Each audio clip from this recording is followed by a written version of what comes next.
a symposium on UTI, and we have a very eminent panel of experts with neurosurgeon and nephrologist. I would like to introduce our expert panel. Dr. Sujit Chaudhary is a well-known pediatric urologist and surgeon at Indraprastha Apollo Hospital, and he specializes in robotic surgery. Dr. Sanjeev Gulati is Director Nephrology at Fortis Hospital, Vasant Kunj and Okla. Dr. Vinay Aggarwal is a pediatric nephrologist at Max Super Specialty Hospital, Saket. You can put your questions in the chat box and we'll take up in the end. So over to Dr. Vinay. Hello, everybody. We are having this symposium on UTI, and as already been told by Dr. Manu, I've got two eminent panelists, Dr. Sanjeev Gulati and Dr. Sujit Chaudhary. My job is to give you a brief introduction and tell you certain basic facts about urinary tract infection in children. And after 10 minutes, I will just put forward two cases just to tell you the importance of interpretation of the results which we normally see in our routine practice. So the first thing is to know what is the importance of UTI in children. The most important thing to remember is the children, those who are not toilet trained, the symptoms are non-specific. They can't tell that it is a problem in passing urine, or it hurts, or their localization of abdominal pain may be vague. So it is important, we as a pediatrician, to recognize that the symptoms can be non-specific and they may be due to UTI. And the commonest thing which as a pediatrician, we have to keep in mind in young children, that they may be having fever without focus. Now, the commonest reason of fever in children, we may say in a child of less than 2 years, that it is a viral infection. But unfortunately, there is no way except checking the urine that you can say whether the child has urine tract infection or not. So until and unless there are specific symptoms like upper respiratory tract infection or loose motion, and you are pretty certain this may be causing the fever, there is no other way except checking urine in young children. The second important thing is that, even if you have diagnosed the urinary tract infection, just giving them antibiotics, just as we do in adults, is not enough. Because the UTI in children may represent that there is some underlying renal pathology, and the UTI may be just a symptom. There are many things which can complicate as UTI. In children, most of the congenital malformation can present as urinary tract infection as its symptoms. We know all the names of the congenital problem like psychouretic reflux, posterior urethral wall, PUJ obstruction, ureteroceles, or the child may be having a dysplastic kidney, usually associated with reflux. And even stones in children can present as UTI. So it is not good enough just to say and treat an urinary tract infection. We need to try to find out, to make sure there is no underlying renal pathology. The third thing which I am going to talk is rather controversial. This is a thing which was said in 70s and 80s, and that perhaps is not that holds the ground these days, but there is some truth in that still.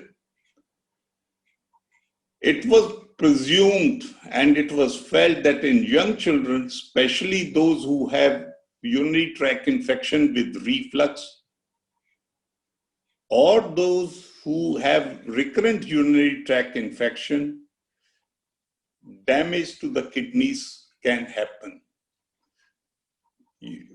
That in medical terminology is called scarring or reflux nephropathy.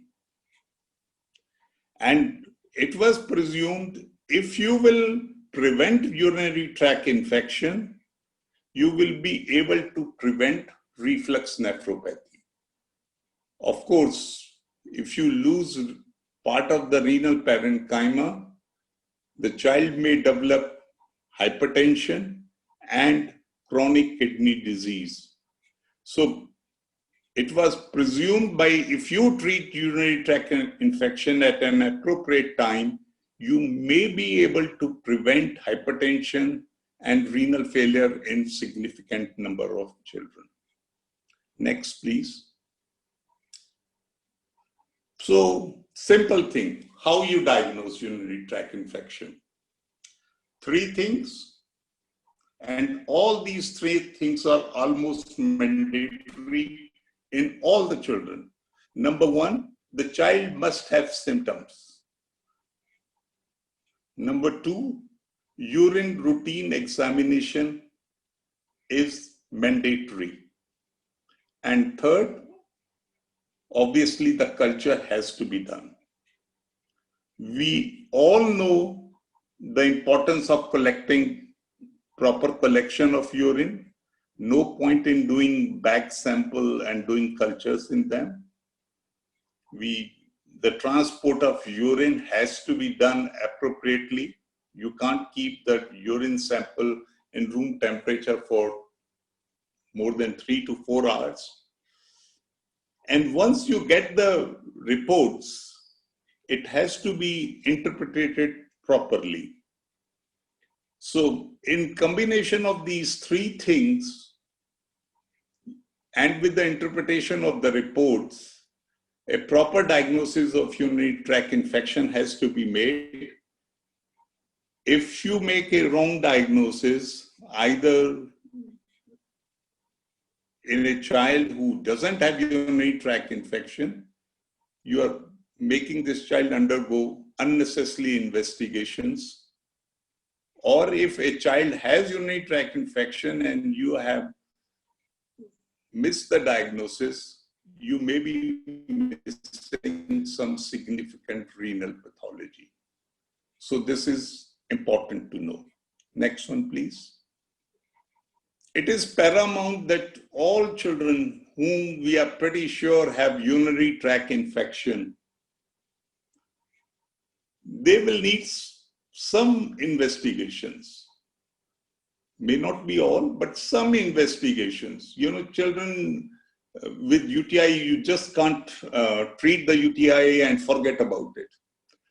The 3 tests which are commonly done in most of the children, not all of the children, but I'm talking of 3 investigations in context with the urinary tract infection are the ultrasound, number 2, the MCUG, micturating cystourethrogram, and DMSA scan, that's a nuclear scan. Of course, we all know the limitations of all these investigations. You know, the ultrasound is so much operator dependent. MCUG has got its own issues of getting it, because it has been, it sort of takes the privacy of the child, and it can be traumatic as well, particularly in older children. DMSA scan is not sort of widely available, maybe in A class and B class town, but you need to think in that terms. The more important thing is, you know, of these 3 investigations, you need to decide in which child, which tests to be done and when to be done. And if you do these tests, you should know the limitations of these tests and you should know how to interpret the reports. That is equally important. Because, you know, you see, usually report, radiologists have done an ultrasound, he says there is a cystitis. I don't know what does it mean. Or he may say there is echogenicity in the kidney. And same way, you know, the DMSA scan may be reporting some photopenic area, but it all depends upon when you have done this DMSA scan. And MCOG is the most difficult test to be done. And if it is not done by an experienced hand, lots of things can be missed. About the management, you know, when we manage a complex condition like this, we have to go by some international guidelines. I have put, you know, these well-acclaimed international guidelines, which are normally followed by nephrologists all over the world. We in Indian Society of Pediatric Nephrology have published a guideline. We made that in Kolkata and in 2011, and they are published in Indian Pediatrics. Normally, we revise these guidelines after once in 10 years until unless it's absolutely mandatory. So hopefully next year, we will sort of rewriting these guidelines again. And let me say, you know, from India, Professor Pankaj Hari from AIIMS have done a lot of good work, which is internationally acclaimed regarding the evidence which is available in urinary tract infection in children and their management in Indian children. And this is one of the work which is pretty good, is published in Pediatric Nephrology Journal in 2015. NICE is a National Institute of Clinical Excellence of Health. That is a UK body.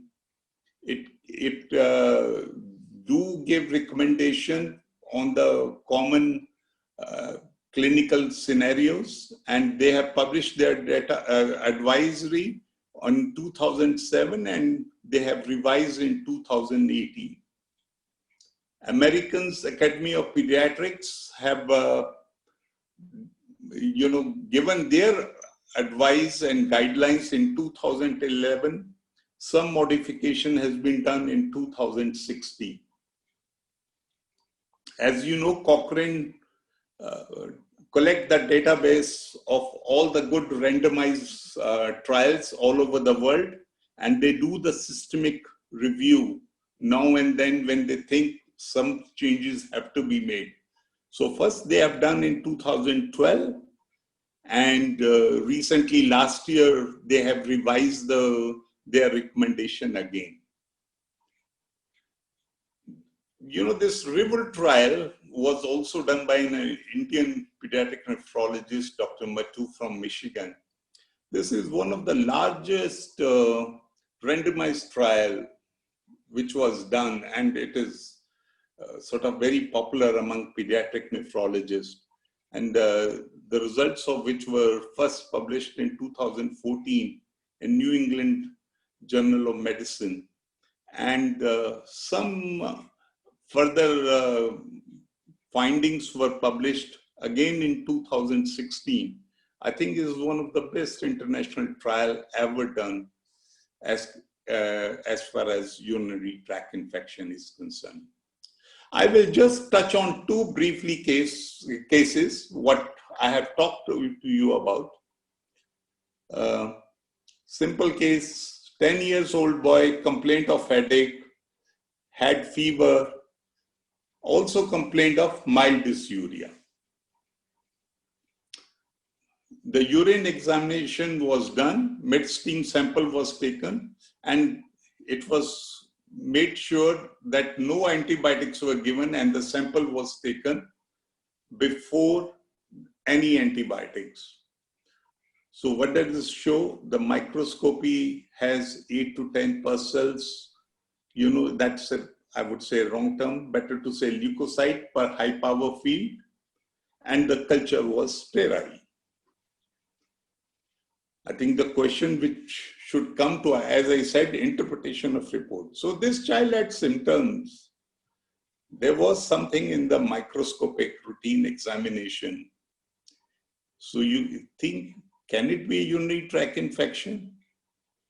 But the culture is sterile, which comes to your mind. What is the chance that this is a false negative urine culture? And can a pyuria happen in any febrile child? So these are the things you have to keep in mind. You know, as I said, UTI cannot happen if the culture is negative, as long as you know no antibiotics were given. False negative urine culture is almost impossible. Any lab which has got basic standards of, you know, you can have false negative blood culture. You know, doing blood culture is difficult. Urine is a very good media for growing organism. You can have false positive urine culture, but false negative urine culture does not happen. So, you know, if you've got a sterile urine, think 10 times. And pus cells can be, or the leukocytes can be present in any febrile child. So, you know, just to say this child didn't have UTI, and in fact, you know, subsequently it was proved this child had tubercular meningitis. So the symptoms can be misleading. Second case is a 10-year-old girl who has been well, never had any problems, but over 6 months, she had 3 episodes of urinary tract infection. She had all sorts of symptoms of dysuria, increased frequency, abdominal pain, low-grade fever. The microscopy examination showed 10 to 12 leukocytes per high-power field. And the cultures on all 3 occasions were positive. So things, as a pediatrician, unit comes, oh, this is recurrent UTI. The reflux is likely, this child should have a reflux. I can tell you a 10-year-old girl will, and the parents will resist doing an MCOG very much. And in fact, a child who never had a UTI before and certainly is having urinary tract infection at 10 years, highly unlikely to have VUR, although you can't be ruled out. And before rushing to doing an MCUG, a good history will tell you, you know, bladder bowel dysfunctions are the commonest reason in an older child, whereas recurrent UTI may be there due to VUR in a younger child. So what I have, interpretation of the reports, interpretation of the history is paramount. Thank you, Dr. Gulati. Dr. Gulati will now take over. Thank you, Dr. Vinay, and good evening, everybody. At the onset, I'd like to thank Dr. Manu Aggarwal, Secretary, South Delhi IIP, for giving us this opportunity to, do a symposium. And I'm also obliged to Dr. Sujit Chaudhary as well as Dr. Vinay for accepting this invitation and being co-panelists. So, as Dr. Vinay has already said, UTI is a fairly common problem in children. About 1 to 2% of these, all children would have one episode or the other. It is the most common urinary tract problem in children besides bedwetting. So if you see a child coming to you with urinary symptoms, it could, after bedwetting, UTI would be the second commonest reason why he's coming to a pediatrician.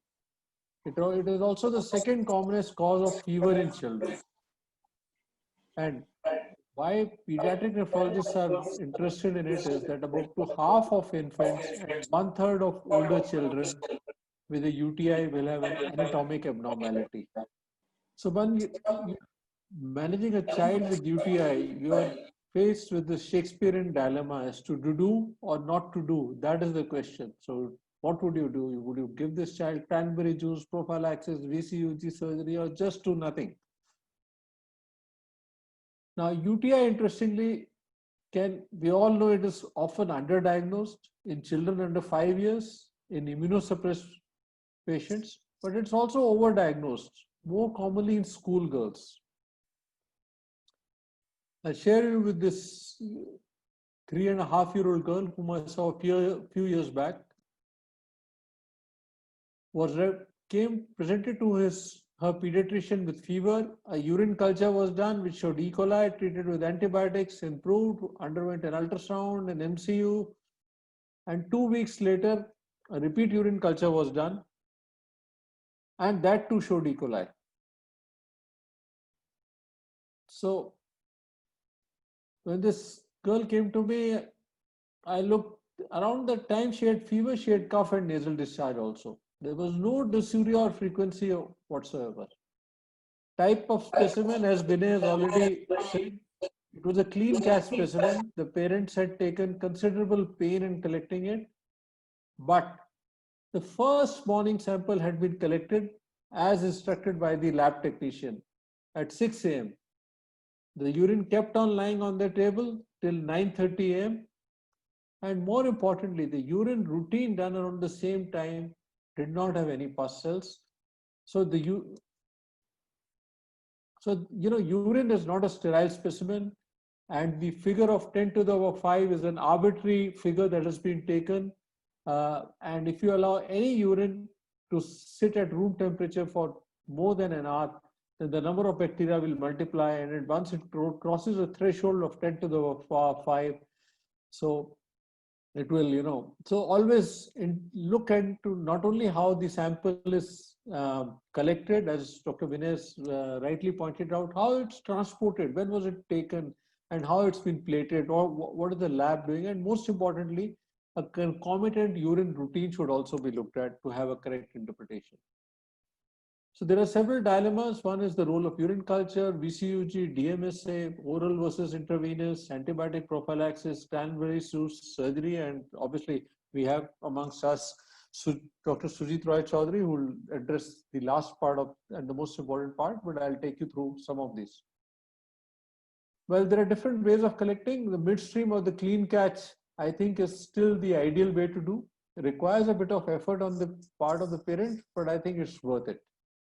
Catheterization only in extreme circumstances, because if it's not done properly, you might actually introduce some bacteria into the sterile system. And we all know that in neonates and even in infants, and sometimes when you are in doubt, then do not hesitate to do a suprapubic needle aspiration. Well, it looks a bit difficult for parents, but at times, when there is a doubt, we have often resorted to this. So this is the American Academy of Pediatrics action statement, very relevant today.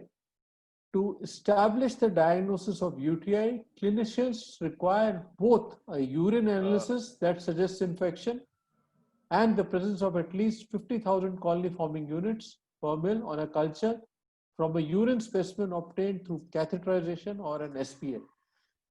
So this is the American Academy of Pediatrics action statement saying that you require both a urine analysis as well as a culture, and you should have either and a presence of at least 50,000 CFUs if it's a catheterized specimen or suprapubic. If it's a clean catch specimen, then the 10 to the power 5 still holds good. Now, so when you're sending the specimen to a lab, it is imperative for them to know what type of specimen did you take. If you took a suprapubic aspiration, even 2,000 to 3,000 of coagulous negative staph would be important. Catheterized specimen 50,000, midstream 1 lakh, 10 to the power 5. And as I mentioned, send for culture immediately. If not, at least transport it in ice or refrigerate. And I have yet to see a collection center refrigerating urine samples. So that is why I tell the parents that always go to a laboratory or a hospital and give the sample there. And there is no role of surveillance urine cultures. That is in asymptomatic children, no point in subjecting them to the trauma of cultures. Now, this is the other statement. Initiate more than 2 months. If the child is more than 2 months, initiating treatment orally or parentally is equally efficacious as per this American Academy of Pediatrics action statement. Evidence quality is very high, strong recommendation A. And the clinician should base the choice of the agent on local antimicrobial sensitivity pattern and should adjust the choice to sensitivity testing of the isolated uropathy. So start upfront and modify once the culture. No point in waiting for the culture in a symptomatic child. Another common dilemma for us is as to when should this child be admitted? And this is the NICE guidelines, which Dr. Vinay alluded to, which are the most recent. So any child under 2 months should be admitted if there is clinical urosepsis, toxic appearance, hypotension, poor capillary refill, immunocompromised children, as we see in our setting, patients who have glomerulonephritis or immunosuppression, kidney transplant patients, vomiting or inability to tolerate oral medication, lack of adequate follow-up. If he's coming from a distant site, err on the side of caution. And if he is not responding to your outpatient therapy for about 2 to 3 days, then certainly do admit and figure out what's going on.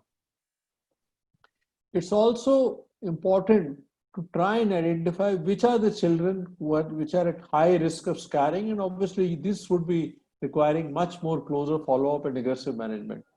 If the child is febrile, more than 39 degrees centigrade or more than 48 hours, looking sick, costovertebral tenderness, known immune deficiency or a known urologic abnormality.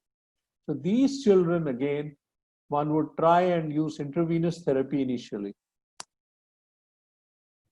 How long to treat?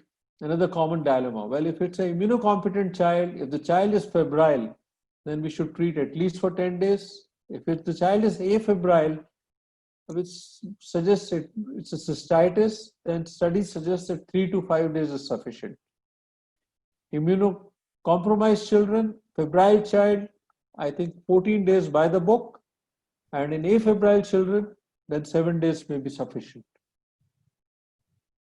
Prophylaxis, I think there have been several studies over the last 2 decades, and the final one, as Dr. Vinay said, was the landmark River study done by Dr. Tej Batu, a close friend of mine, and it was published in none other than NEJM. It was a multi-center, double-blind, placebo randomized controlled trial, excellent methodology to look whether long-term antimicrobial prophylaxis is effective in preventing febrile or symptomatic recurrences and reducing the likelihood of scarring. 607 children aged between 2 to 71 months of age, VUR grade 1 to 4, mind you, no grade 5 VUR was included. And what they found was antimicrobial prophylaxis halves the risk of febrile or symptomatic recurrences. So chemoprophylaxis, first episode of UTI, till you're sure that what's going on. Any child with UR, recurrent cystitis, and especially bladder bowel dysfunction. When to refer? All UTIs should definitely be managed by the pediatrician, and all UTIs do not require a referral to a pediatric urologist or a nephrologist. But yes, if it's a recurrent UTI, if it's a dilating UR that you have been able to identify, or any other congenital renal abnormality, impaired kidney function, hypertension, bladder and bowel dysfunction, which is refractory to primary care measure. And Sujit has got an excellent case today, which demonstrates the importance of referral in such patients. So these are the patients, I think, which should require a joint care between the primary pediatrician and the pediatric urologist and nephrologist. And this is what I would like you to think whenever you think of UTI, that your treatment is incomplete by just giving antibiotics. So you need to investigate these children, and we'll see how and what investigations we need to do, or which investigations we need to do. So this is the ISPN guidelines, which Dr. Vinay alluded to. Both of us were part of this committee, and it's due for a review soon. So first UTI in that guideline, it was suggested under 1 year of age, ultrasound, MCU, DMSA. If the child is between 1 to 5 years, You can do an ultrasound and a DMSA if available. If not, then an MCU should be done. Age more than 5 years, ultrasound. If ultrasound is abnormal, then do an MCU and DMSA. As I said, these guidelines are a bit old, but there is some newer evidence that is coming in. I'll share with you over the next couple of slides. So ultrasound as is mandatory in the young infant, young child, or adolescent with the first time diagnosis of acute pyelonephritis. We all know it is non-invasive, but it is operator dependent. India is a democratic country and anybody can do an ultrasound, even a Ayush graduate, or a gynecologist. Everybody's roaming around with ultrasound. So you need to see who's done the ultrasound. Is he a qualified radiologist? And only then take it. Otherwise, take it with a pinch of salt. Voiding cystoscopiogram, I think, a very important investigation, but again, needs to be done by somebody who can interpret it. So children of any age, this is what the NICE guidelines show. So there has been a change now. From the first, it has been shifted to children of any age with 2 or more febrile UTIs. Children of any age with first febrile UTI, and if there is any abnormality on the ultrasound or the combination of temperature more than 39 degrees centigrade with a pathogen other than E. coli, this is an atypical UTI, or if the child along with febrile UTI has got a poor growth or hypertension. This is DMSA scan. This is a picture of from a child who came to us with UTI. As you can see, the upper poles are less dark, which means there's a decreased uptake here. So it is less sensitive. It is more sensitive, less radiation, sorry, more sensitive than IVP. So IVP is pretty much relegated to the background. And if there are any indications, I think Sujit will take them up. Ultrasound, and definitely more sensitive than IVP or ultrasound in the detection of renal scarring. I did a study during my short stint at Royal Children's Melbourne, and what we also found was that the optimal time to do it is at least 3 to 6 months after the last episode of UTI. If you do it immediately after UTI, you will pick up certain defects which would have resolved. So scarring, wait for at least 3 to 6 months. Now these, as I mentioned, can be, these are the predisposing conditions for developing scars. If there is vesicoidal reflux, if there is a heat UTI, females tend to develop it more often, bladder bowel dysfunction, impaired host defenses, and most important, studies have shown that if there is a delay in therapy, then these children tend to develop scars most often. This is resolution of PUR. Grade 1, as you can see, it results in majority of these patients. Grade 2, less common. Grade 3 in about 46%. Grade 4, 80%. Non-dilated in 80%. Grade 3. Dilated unit at 40%. And they resolve roughly at the rate of 13% per year for the first 5 years, and thereafter 3.5% per year during the subsequent years in this landmark study by Schwab et al. Grade 4 and grade 5 reflux, mind you, resolve at a very, very slow rate, 5% per year. And this is important once you are deciding on the surgical aspects. Bladder bowel dysfunction, I think, is a very important thing that needs to be looked at. We'll ask them for time voids, double voiding of carbonated drinks, caffeine, citrus, chocolate, food colorants, and I think laxatives should be used liberally, because constipation, I think, and the bladder bowel dysfunction is a very important cause, as Dr. Vinay has alluded to, that we see in our patients. Medical versus surgical therapy, where the International Reflux Study Group showed that both are similar. This is a Cochrane review, which Dr. Vinay alluded to. 9 reimplantation procedures would be required in order to prevent 1 incidence of febrile UTI, with no reduction in the number of children developing any UTI or renal damage. But definitely there is a select subgroup which require intervention. And this is treatment of UR. Grade 1 and 2, antibiotic prophylaxis until 1 year old. Restart antibiotic prophylaxis if there is a breakthrough or a febrile UTI. Grade 3 to 5, antibiotic prophylaxis up to 5 years of age. Surgery if there is a breakthrough febrile UTI. Beyond 5 years, prophylaxis should be continued if there is a bladder bowel dysfunction. Surgery, any infant with a grade 5 reflux, failure of medical management, regular follow-up cannot be assured, very important in our setting, and moderate grades of reflux, which you see in adolescents or young women approaching childbearing age. So these are the clinical practice pearls. As Vinay said, investigate all febrile children for UTI if there is no apparent cause. But make sure you counsel the parents that we have to do a proper family sample collection. Again, urine culture should be done in a fresh specimen, and also a urine routine should be done. And I think in my experience, the lab person sitting there always tells the parents that you come back to me with the first urine sample, and very often you'll be surprised, if you go into the greater details, you'll find that the urine culture was done, the specimen was just not right. Again, oral antibiotics are good enough in the vast majority. Make sure you evaluate all these children for bladder bowel dysfunction, vesicular reflux, antibiotic prophylaxis, as I said, or already there is a role, no role for surveillance cultures, no treatment for asymptomatic bacteriuria, and although there is a lot of cranberry juice probiotics roaming around in the pharmacological market, there is no benefit in meta-analysis. And this is what, my Professor Walia used to tell me, we used to jump with a new study on rounds. And he used to tell us, son, 5 years after you finish medical school, everything you were taught will be wrong.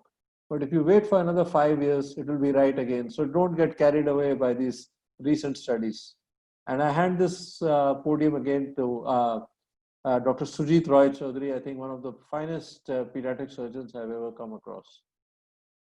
Good evening, everyone. Thank you for having me amongst you today. And I think Vinay and Sanjeev have already introduced the topic beautifully, outlining the theoretical part of UTI. So I'm not going to waste any time talking about UTI, but just quickly show you two practical cases which demonstrates much of what has been told by my learned colleagues, and show you some more. This is a 3-month-old boy who was having recurrent UTI in the first month of life. After 2 episodes, in the 3rd episode, landed in an emergency situation with anuria, abdominal distension, septicemia, and respiratory failure. What is the positive predictive value of bag collection? Is there any positive predictive value, or suppose it grows some culture can be interpreted in any way? So I think bag collections are very convenient, but I think they are the most notorious of the lot. And they have been, whether you read any of the guidelines which Dr. Vinay mentioned, they have been, literally discarded, if I can put it that way. Dr. Vinay, your take on that, bag cultures, bag specimens. Yeah, I think you can use the bag sample for urine routine examination. What Americans do is they don't like a clean catch sample. They think it is a punishment to the mother to catch it and do a clean catch sample, isn't it? Either they do catheter sample or they do esopropiovic. So we Asians our mothers are very good in catching the clean catch. So the bag sample is all right for microscopy. And I would say rare circumstances when you got a pure colony count of some significant number, you may think it is okay. But as such, doing cultures from the bag, strictly no. So, but sir, if the cultures are negative, then negative predictive value is pretty high. Then we can be absolutely sure that there's no infection. Well, why you want to do something which you are not sure about? Why you want to do that? Okay. Then, if the child is sick and you have collected a urine sample which says it is negative, I wouldn't trust on that. Bag samples, strictly no. But certainly for microscopy, it gives you a very important point that it gives you a very quick this thing. Let's say your urine routine is full of pus cells. not 8 to 10, but it's full of full field pus, then I think there's a very high probability that there is a UTI. Acha, does microhematuria alone suggest a UTI? Certainly not. Absolutely no. Yeah, no. Certainly not. You can't take one, same thing, people take it as protein 2 plus hai, or RBCs hai, yeah, pus cells hai, 8 to 10. You have to take all things in context. You just can't take one thing at, say ki ye UTI hai. As you say, culture is mandatory. As long as you know, no antibiotics were taken prior to the culture. Okay. Why is nitrofurantoin not a good choice for febrile UTI? Oh, it is a nitrofurantoin is,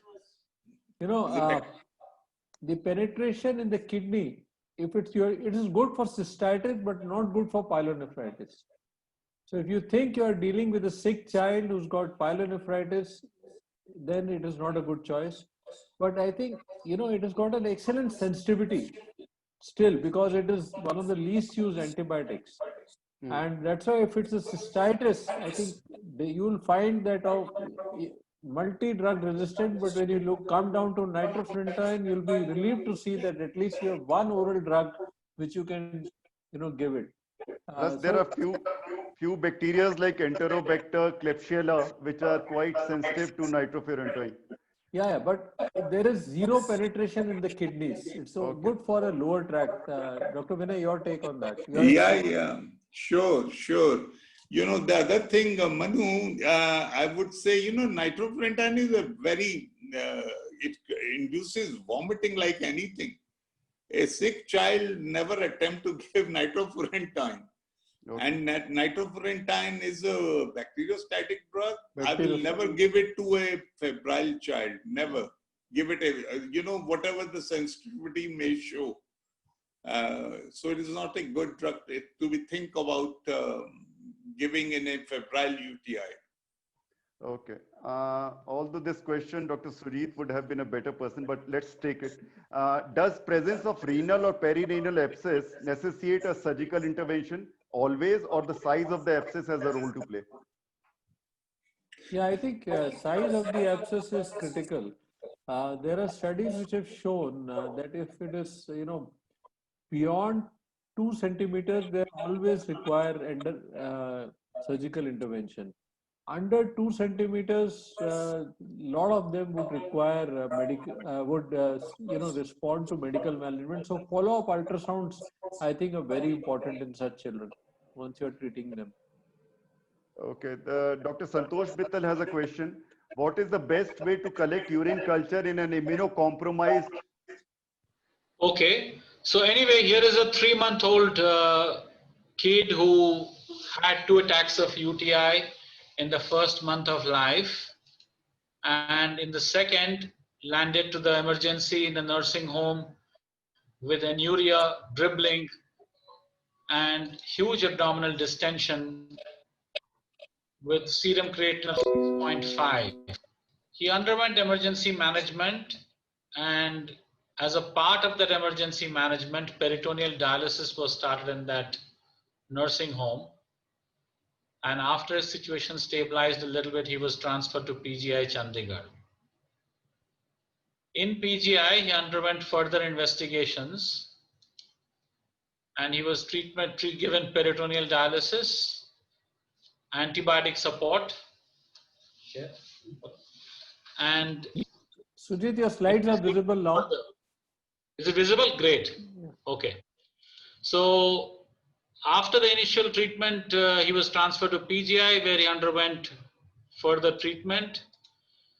But at the end of all the investigations done, the actual diagnosis still remained elusive. And that brings us back to all that Dr. Vinay and Dr. Sanjeev have been talking this evening, that unless the investigations are complete, you will not get the diagnosis.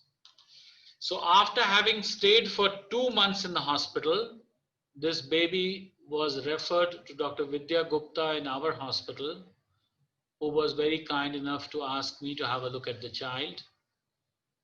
It was a very sick baby who was on a ventilator, very acidotic, serum creatinine of 6, had a few cycles of peritoneal dialysis, both in the nursing home and at PGI.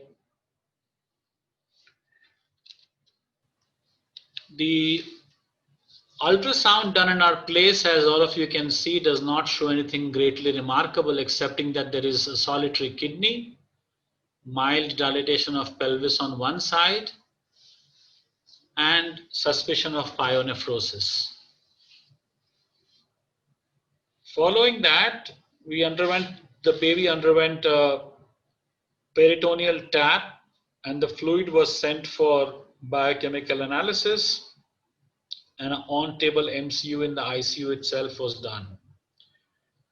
If you look at the MCU, to the untrained eye, you will probably see no great abnormality. And the important thing to see on this is that the posterior urethra is not dilated, precluding the diagnosis of a post-urethral valve, which can explain almost all the features.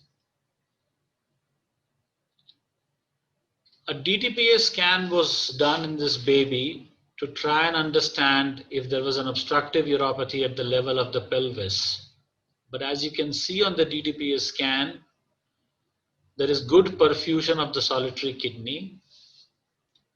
There is no real obstruction to the drainage of the dye from the kidney into the urinary bladder.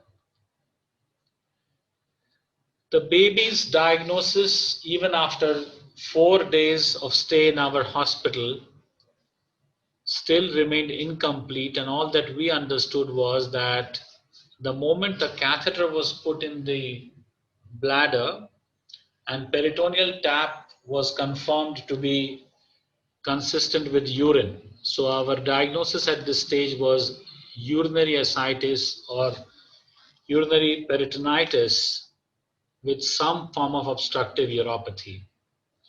A cystoscopy done revealed that the bladder had very early trabeculation. There was a paraureteric diverticulum, turbid urine, and the right ureteric orifice was almost looking normal. So if I asked my learned panelists, what is the diagnosis in this baby beyond urosepsis, renal failure, and consequent septicemia and respiratory failure, the etiological diagnosis, even after so many investigations, remains elusive in this case. Let me try, Sujit. Yes, go ahead. I presume the child was not passing urine from down below. The baby was catheterized. Yeah. And following catheterization, after a couple of hours of remaining anuric, baby started putting out some urine in the catheter. Some urine in the catheter. And on cystoscopy, the urethra was normal? Urethra was perfectly normal. So obviously there must have been a perforation of the bladder so that the urine was going into the peritoneal cavity. Correct. So that would be a very intelligent guess. Yeah.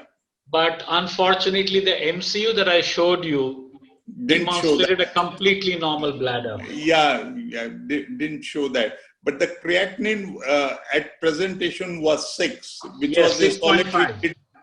6.5. Yeah, doesn't matter 6 or 6.5. Yes.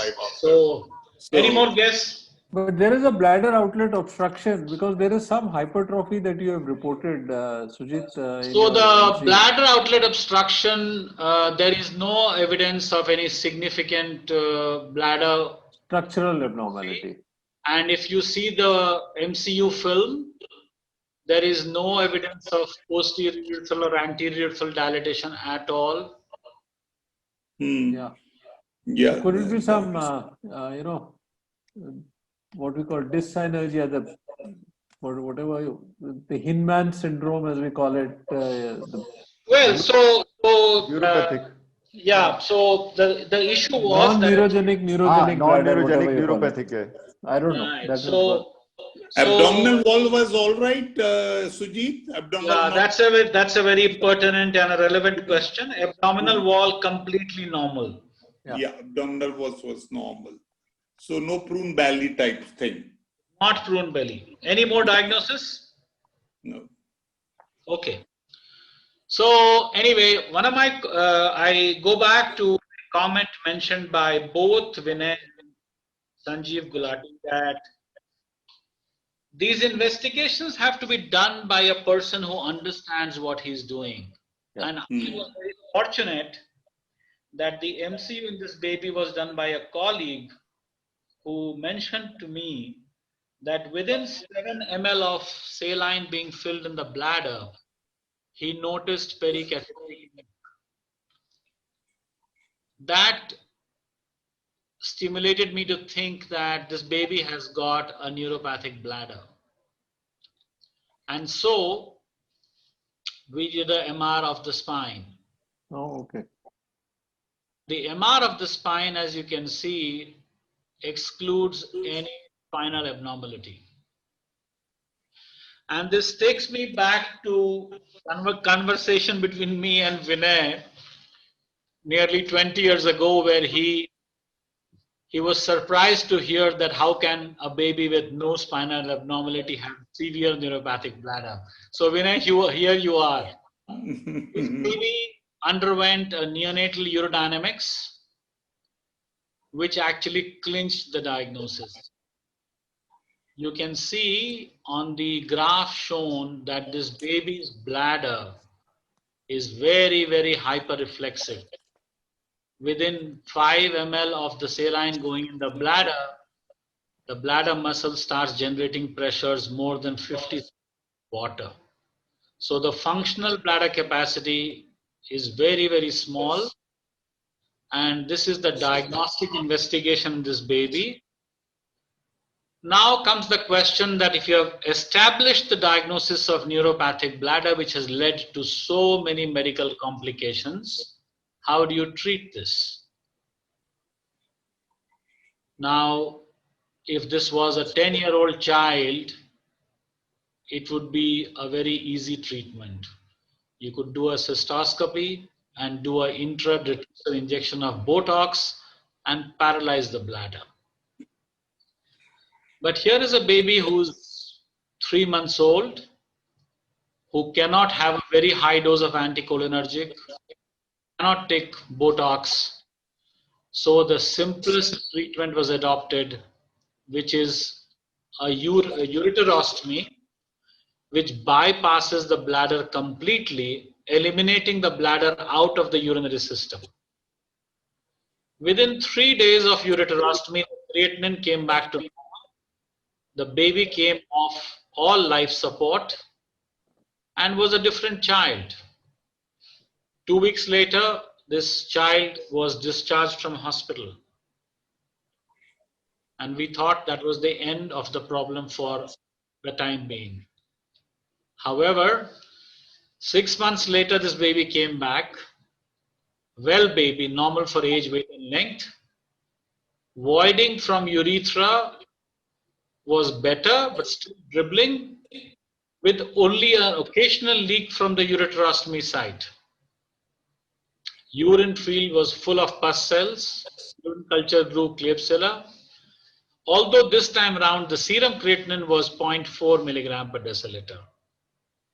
We took this baby again for investigation, and we were hoping that the bladder function would have come back to normal by this time with anticholinergic medication. But despite 6 months of anticholinergic medication, you can see that the bladder remains as hyperreflexive, although there is some improvement. So we had to go and see what had happened to the ureterostomy.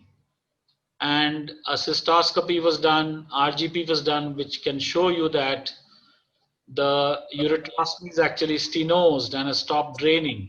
So dye was put in through the ureterostomy site. Ureterostomy has been revised, following which the urine became crystal clear, and the child has been sent home on antibiotic, with a high dose of anticholinergic. So what can we conclude from this baby? First, the intensive care treatment given to a baby or child is only to support life and does not establish the etiological diagnosis. And until we have established the etiological diagnosis, treatment may be incomplete and inadequate. Second, the diagnosis in this baby would have remained elusive in the absence of neonatal urodynamics. Third, spinal abnormality is not essential for the development of very severe high-risk neuropathic bladder. Fourth, lifelong follow-up in these babies is mandatory. If treated well, they have excellent prognosis. Otherwise, almost all of them will land up with a need for renal transplantation in the first decade of life itself. If we want to discuss this case, we can discuss, or I can move to another one interesting case. Can move to the next one, sir. Okay. Next. The next case is another interesting case who had the typical final diagnosis. While these investigations were going on, this baby got an attack of UTI and a second attack of UTI, which led to the investigations being done at a slightly higher speed. The baby's antenatal ultrasounds, which I'm not having with me here to show you, demonstrated that the pelvis had blown from 9 millimeter to 16 millimeter in the first month of life. Following that, post-UTI, the baby's pelvis increased drastically in size to about 10 centimeters, 100 millimeters, at which time the parents started spinning and came to me bypassing all the other people. When I started investigating the child on ultrasound, this was a thinned out kidney parenchyma with a very large pelvis of 100 millimeters. And as Dr. Vinay Aggarwal had suggested earlier, that the next investigation is an MCU. An MCU was done, which showed reflux on the right side, but no reflux on the left side. Following the MCU, we went ahead and did a DTPA scan, and to our dismay, on the DTPA scan, the function was down to 10%. So here is a baby who had 2 attacks of UTI after an antenatal diagnosis done, showing left hydrocephalus. Post UTI, the pelvis started blowing up, and MCU showed reflux on the contralateral side, no reflux on the effective side. And the DTPA scan showed that the kidney function was down to 10%.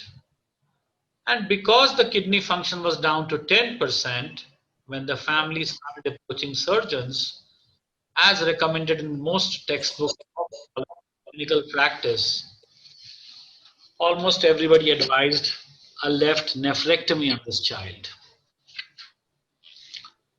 So when we sat with the family and discussed, they were of the opinion that we should try to save this child's kidney, and I opted to do a robotic pyeloplasty on this child. This was the retrograde pyelogram at the time of surgery. You can see that there's a very huge lump which has pushed the contralateral ureter, and post pyeloplasty, we were pleasantly surprised to see that whereas the pelvis had decompressed, the renal parenchyma showed surprising regeneration, and the parameters increased. And what was more encouraging to see was that the kidney function had gone up to 21% on the left side within 2 months of surgery. And that prompted us to follow up this child more closely with a slightly longer duration of stent kept in. 6 months after surgery, here is this child's kidney showing very good regeneration of parenchyma, pelvis down to 16 millimeter from 100 millimeter, and DTPA showing 40% kidney function on the left side when the starting function was 10%, and the parents had been recommended nephrectomy in many centers.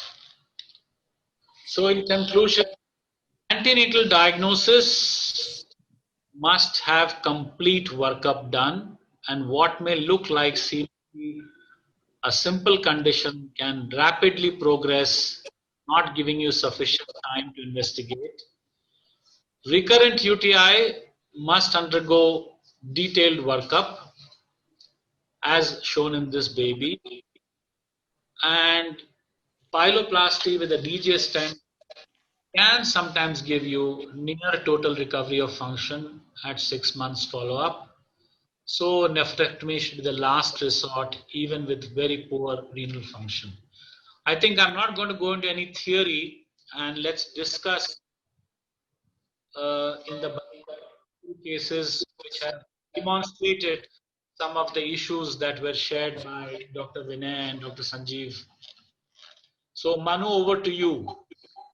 Sir, it was a really eye-opening presentations, both of these.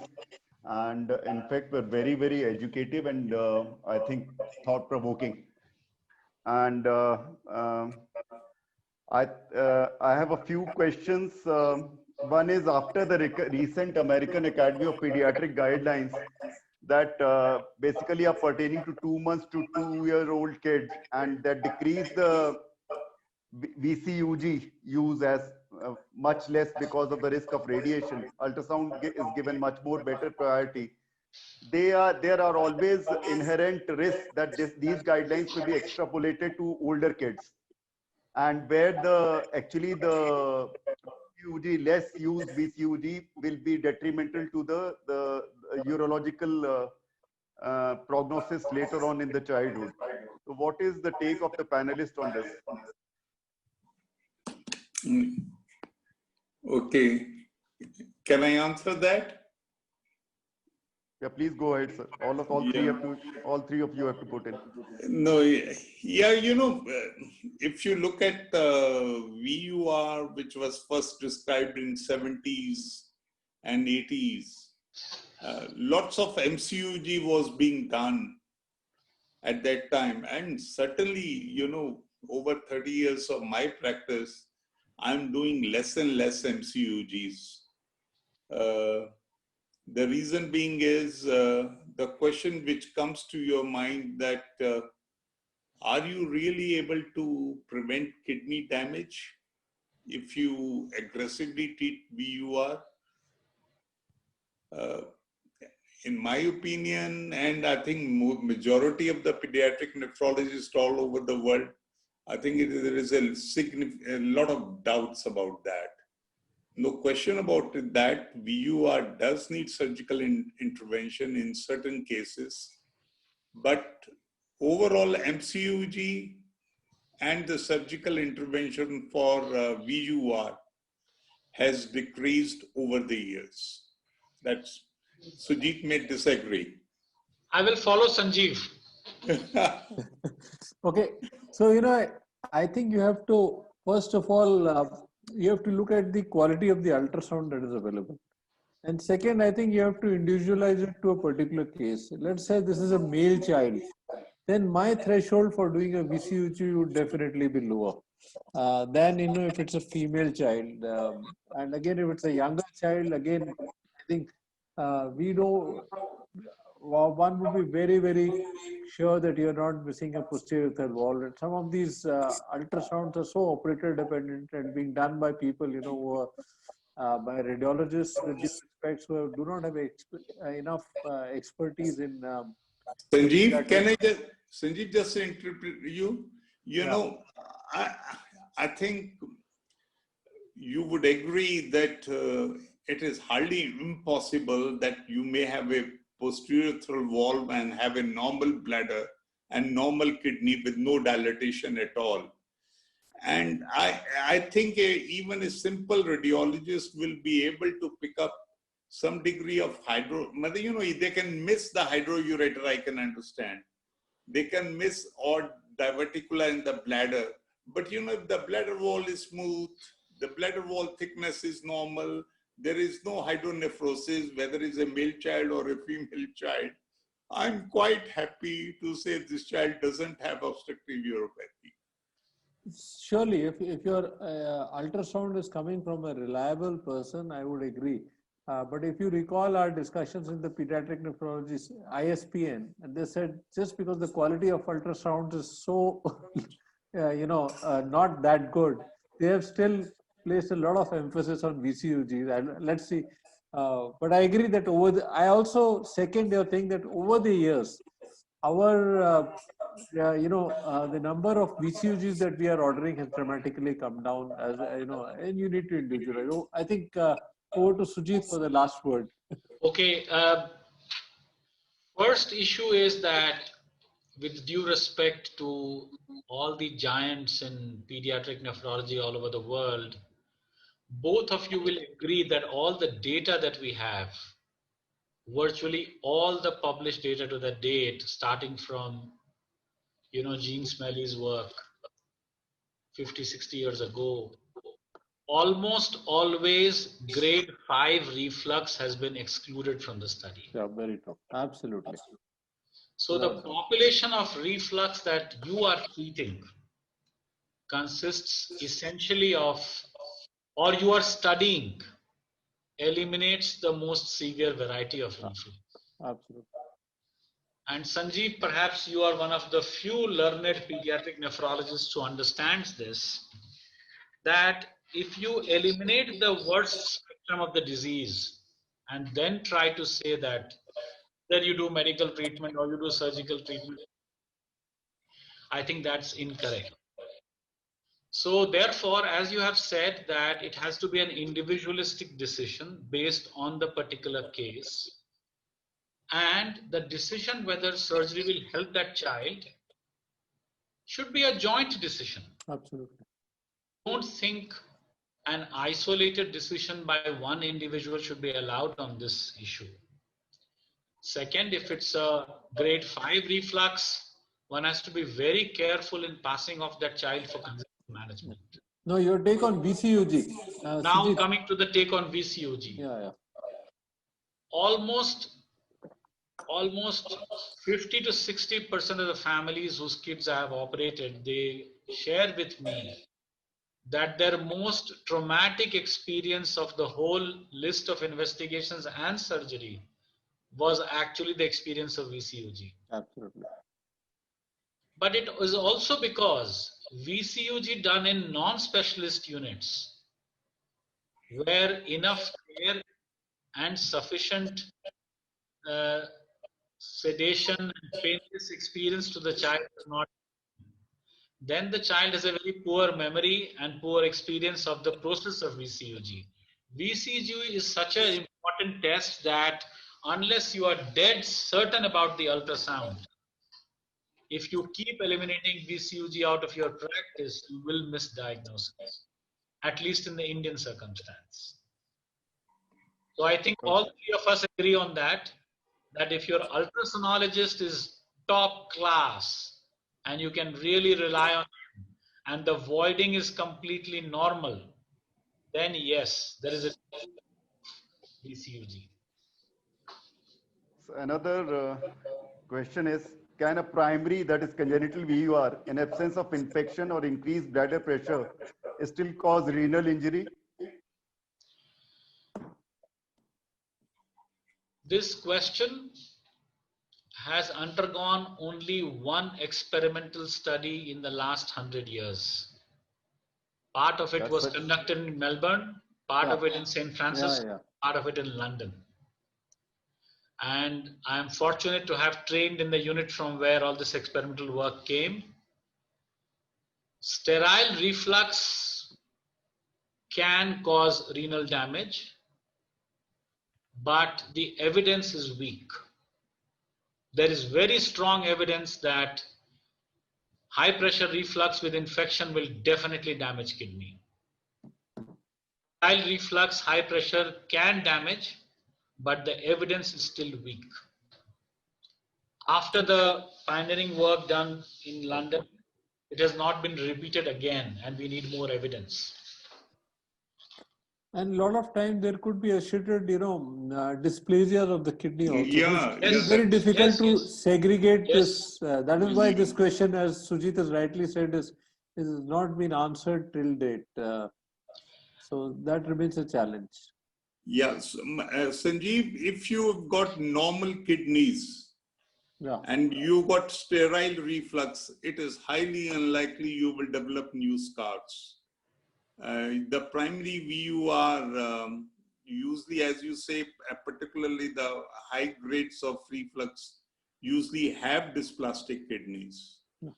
So, that is what. Vinay, actually, to answer this question, there is a multi-center study underway in the United Kingdom as we are discussing for the last 5 years, and it's a prospective study which is recruiting babies with DMSA done at birth as a part of investigative protocol. And if you had a baseline DMSA which showed photopenic areas in absence of UTI, and then these babies were followed up, you could confidently say that these were dysplastic areas. Whereas if the DMSA did not show any photopenic area at birth, and then a year later you showed photopenic areas, you actually could not conclude that these were dysplastic focus. So with the advent of more and more antenatal ultrasound, we are able to diagnose antenatal hydronephrosis much more commonly now. So can we briefly discuss the approach to antenatal hydronephrosis and how to manage it immediately after delivery? So I would let this question be answered by Dr. Vinay Aggarwal, followed by Sanjeev, and then if there's anything left, I'll definitely add. Yeah. This is a seminar in itself, it's a full topic. That is a I know. topic by itself. Briefly. Manu is cannot be answered in 5 minutes. Is it? I know, sir. Okay, I think you put that sometime after a few months. Just to tell you, the commonest reason why you have the antenatal hydronephrosis is not VUR, it is PUJ. That is the commonest reason. So, it is a subject by itself that cannot be answered in 5 minutes. But suffice to say that, there is, you need to confirm most of these antenatal ultrasounds by a good postnatal ultrasound. And the time to do, if you are looking for renal abnormalities in an ultrasound, then you need to do it after about, say, 20 to 22 weeks, because before that, the renal development is just incomplete. So basically the dilemma for a pediatrician is when to go for a VCUG in a neonate. So that becomes an important thing. So for me, suppose there is no bladder abnormality, no dilated ureters, and we have a hydronephrosis less than 10 millimeters, then we can keep on watching and observing. If it is more than 10 and we can keep on increasing the grade, and there is associated abnormalities, and I think we cannot wait any further. We have to go in for VCUG as early as possible. Am I right that way? Absolutely, absolutely. Well, I think your statement is pretty good. Okay. There's one question in the chat box. I'll take it briefly, and then if a child is having VUR grade 1 or 2, how frequently we should monitor the child? Any age-wise protocol? Ignore it. I think all children, those who have urinary, obviously I presume this child had a urinary tract infection, and that is why the MCUG was done and the grade 1 or grade 2 was picked up. They don't need much follow-up. At best, you can do a repeat ultrasound after 6 to 12 months to make sure the kidneys are growing normally. In a minor grades of reflux, I think just monitoring the renal growth is usually more than enough. And of course, they are all sensitized that if they have urinary tract infection, then the course of treatment may differ. And if they have UTI, certainly a year of prophylaxis is mandatory, as I showed you. Okay. Dr. Santosh Mittal has a question. Furadentine for long-term prophylaxis. He probably wants to know the role of furadentine for the long-term prophylaxis.